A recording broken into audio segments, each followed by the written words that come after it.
درنو زده کوونکو السلام علیکم ورحمت الله وبرکاتو. په دې هیله چې راته روغ جوړ او خوشحاله وئ. ګرانو زده کوونکو زموږ تاسو درس چې دی د ځنګلونو د ګټې وروستۍ برخه ده.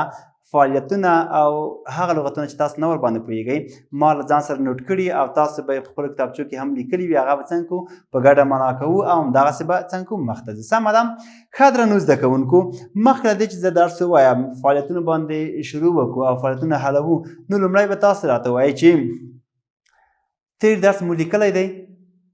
آفرین ډېر ښه. هغه لغتونه چې تاسو نه ورباندې پوهېدئ لاندې مو د تختې د خپلو کتابو کې پنسل باندې داسې یوه کرښه کش کړې ده چې کوم لغت باندې نه پوهېدئ. آفرین ډېر ښه زده کوونکو موږ تاسو د ځنګلونو د ګټو په درس وویلې او د په ارزښت باندې ډېرې خبرې مو وکړې. اوس تاسو راته وایئ هغه سیمې چې موږ تاسو ډېر ځنګلونه پکې درلوده. ګورې موږ تاسو اکثریت سیمې ځنګلونه لري خو ډېرې سیمې چې لري هغه کوم ځای دی؟ آفرین راته ووایئ.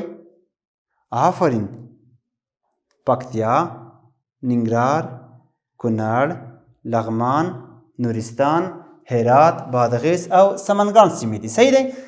دا موږ تاسو ټولې ولوستلې ومو ویل چې په دې سیمو کې ډېر ځنګلونه دي. په ځینو سیمو کې د پستې ونې او په اکثریت سیمو کې چې د میوه لرونکي ونې هم شته دي خو مګم ډېرو سیمو کې بې میوې ونې چې دي هغه هم خپل ارزښت لري چې موږ تاسو باید د ځنګلونو څخه صحیح استفاده وکړو، صحیح ګټه ترې پورته کړو. سمه ده.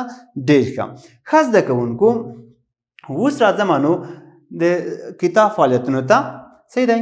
اوویشتم مخ دی تاسو ورته وګورئ. دلته کې راغلي اول فعالیتونه چې دي زده کوونکي د متن په لوړ اواز ولولي. بیا دې له هر ګروپ څخه یو تن د ټولګي مخې ته د ځنګلونو د ګټو په اړه معلومات ورکړي. دا خو تاسو مربوط کیږي چې تاسو به هر یو دغه درس ښه صحیح په وار ورسره ولوستلو. وروسته له هغې څخه به تاسو د ځنګلونو د ارزښت په اړه باندې خبرې وکړئ. صحیح ده چې ځنګلونو کوم ارزښت لري، کومې ګټې لري ځنګلونه. سمه ده. ډېر ښه. له دې څخه وروسته دلته لغتونه راغلي دي. دا لغتونه به له خیر سره معنا کوو. دلته معنا شوي دي خو مګر جملې به هم ورته جوړوو. سمه ده. زه به دغه لږ پورته کاش کړم دلته. صحیح ده. دا به کرا لرې کړم. دا ځای به خوښ شي. چی ته به خوښ شي؟ آفرین جملو ته چې موږ تاسو باید څنګه دي جملې پکې جوړوو. سمه ده. ډېر ښه. دا ورکه زه ایسته کوم. د ځنګلونو عکسونه تاسو ولیدل. په دې اړه باندې به انشاءالله نور پوه شوي وئ چې ځنګلونه څه رقم دي، څه رقم چاتراش لري. مثال په کومو ځایونو کې موږ تاسو د هغو استفاده کولی شو. صحیح ده. کتاب کې راغلي فعالیتونه چې دي هغه به زه درته معنا کوم او بیا به یوه جمله هم څنګه دي ورته جوړوو. سمه ده. ډېر ښه. ګورئ دلته لومړی لغت راغلی دی سمسورتیا. سمسور. ګورئ کتاب ګورئ. سمسورتیا چی دی؟ سمسورتیا ده. صحیح دی. بل لغت راغلی دی چاپیریال.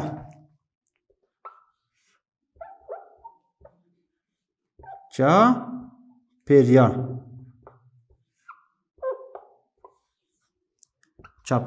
بل لغت چی دی؟ خورا. ګورئ خورا. بل چی دی؟ آفرین پراخوالی.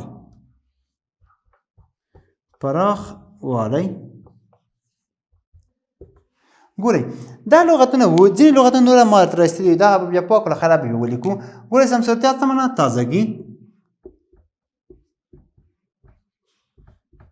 چی؟ تازګي یا شینوالی. صحیح دی. چاپیریال څه معنا؟ شاوخوا. آفرین. هغه څه شاوخوا هغه څه چې موږ تاسو چیرته اوسیږو د موږ تاسو دغه شاوخوا کوم څه چې موجود دي ټول د چاپیریال وایي. سمه ده. آفرین. له دې څخه وروسته خورا یعنې ډېر. ګوره ډېر خورا ډېر. ښه خورا ښه ډېر. صحیح دی. بل پراخوالی یا ارتوالی یا هم ډېروالی. ارتوالی. ګورئ ارتوالی. صحیح دی. ګورئ ښه. اوس به دلته یوه جمله جوړوو. سمه ده. ګورئ زه جمله ورته جوړوم. سمسورتیا شاوخوا ډېر ارتوالی. دا لغتونه چې ودي چې کوم لغتونه معناګانې دي د سمسورتیا، چاپیریال او خورا او پراخوالی. صحیح ده. ګورئ زه جوړوم تازګي سمسورتیا. ګورئ موږ باید د خپل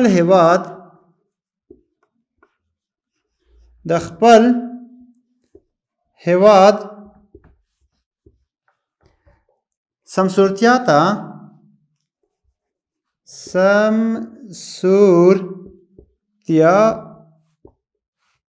پاملرنه وکړو.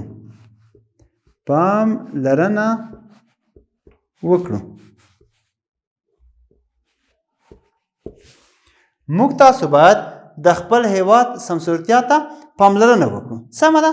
آفرین. بل شاوخوا زموږ ګورئ ډېر ښه ډېرې ساده جملې جوړم درته. زموږ په شاوخوا کې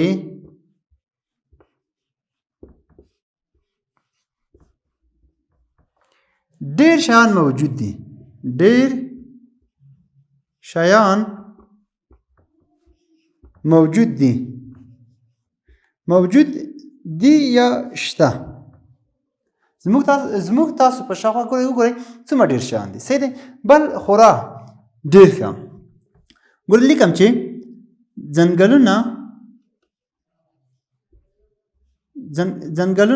ګورئ ځنګلونه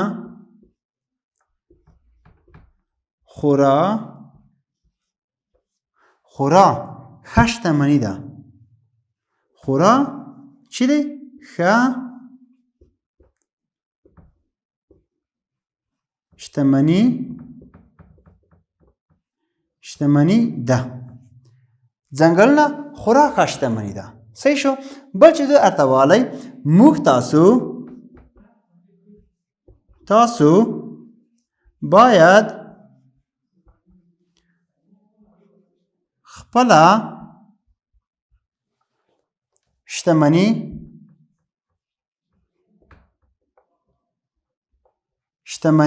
پراخه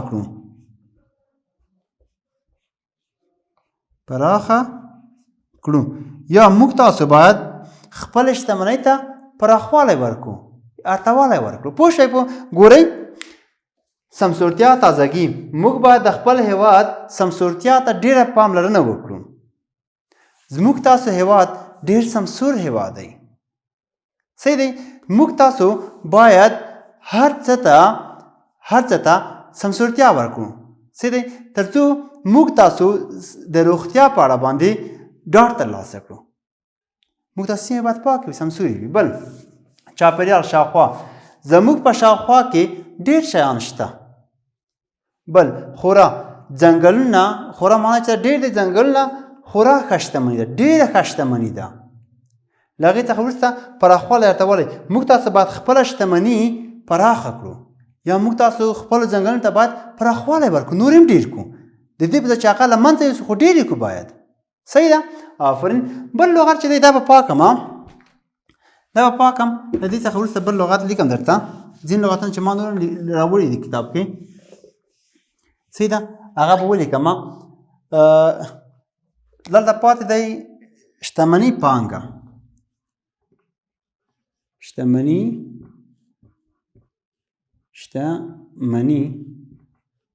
شته وایي پانګې ته وایي. پانګه یا هم سرمایه هم ورته ویلی شو، دارایي هم ورته ویلی شو، پانګه.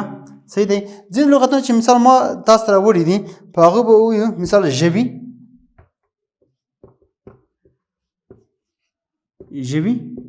صحیح دی؟ ژوندي شیان، ژوندي حیوانات. دنده، وظیفه چې ډېر نشي درته.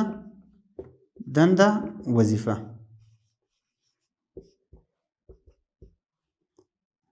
ژوندي موجودات. ګورئ پانګه، شتمني، ځنګلونه. ګورئ ځنګلونه زموږ یوه ملي شتمني ده.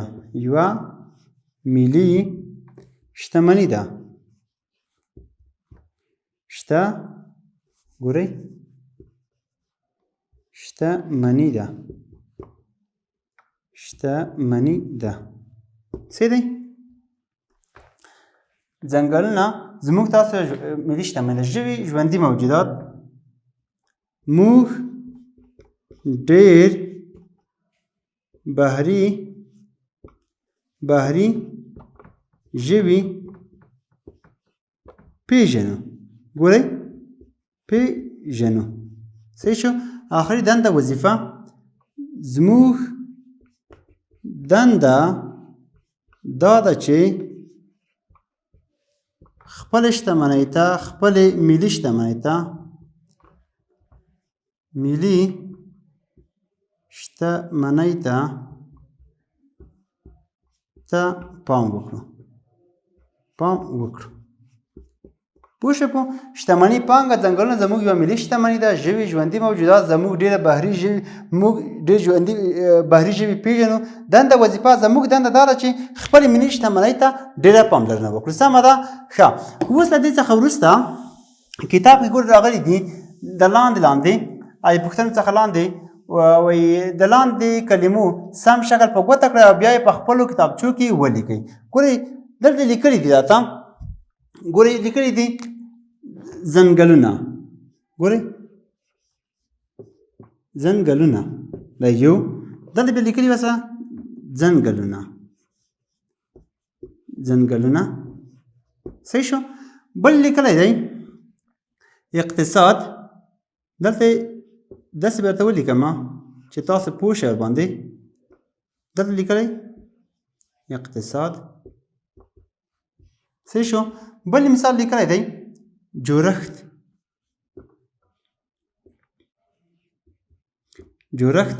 دلته لیکلی دی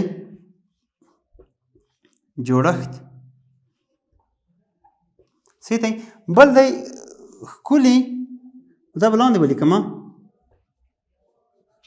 ښکلي دلته یې واور کړی دی